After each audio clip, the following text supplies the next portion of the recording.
బీహార్లో public service commission పరీక్ష ప్రశ్నాపత్రం leak కావడంతో 12 రోజులుగా అభ్యర్థులు ఆందోళన కొనసాగిస్తున్నారు. Integrated combined competitive examination CCE 2024ని రద్దు చేయాలని డిమాండ్ చేస్తున్నారు. పాట్నాలోని గాడ్నీబాగ్ ప్రాంతంలో నిరసన కొనసాగిస్తున్నారు. వారికి నచ్చజెప్పేందుకు అధికారుల బృందం ప్రయత్నించింది, కానీ ఫలించలేదు. 5 అభ్యర్థులు కమిటీగా ఏర్పడి వస్తే చర్చిస్తామన్నారు. కమిటీ ఏర్పడిన అభ్యర్థులు తాము సీఎం నితీష్ కుమార్తోనే చర్చిస్తామని, అధికారులతో చర్చించమని తేల్చి చెప్పారు. కమిషన్ చైర్మన్ను కలిసేందుకు నిరాకరించారు.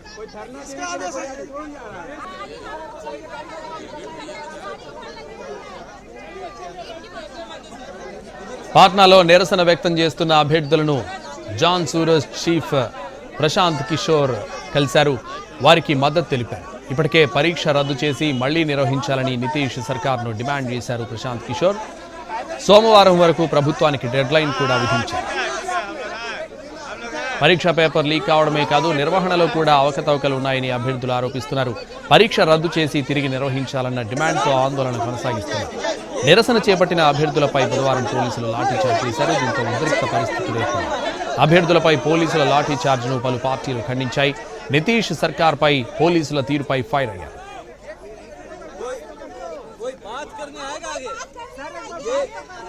బీహార్లో బీపీఎస్సీ అభ్యర్థులపై లాఠీచార్జ్కి నిరసనగా ఢిల్లీలోనూ ఆందోళన నిర్వహించారు. ఎస్ఎఫ్ఐ ఆధ్వర్యంలో నిరసన తెలిపారు.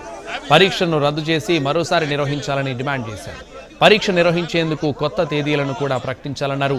ఎస్ఎఫ్ఐ ఆందోళనను పోలీసులు అడ్డుకున్నారు. పలువురిని అరెస్ట్ చేశారు.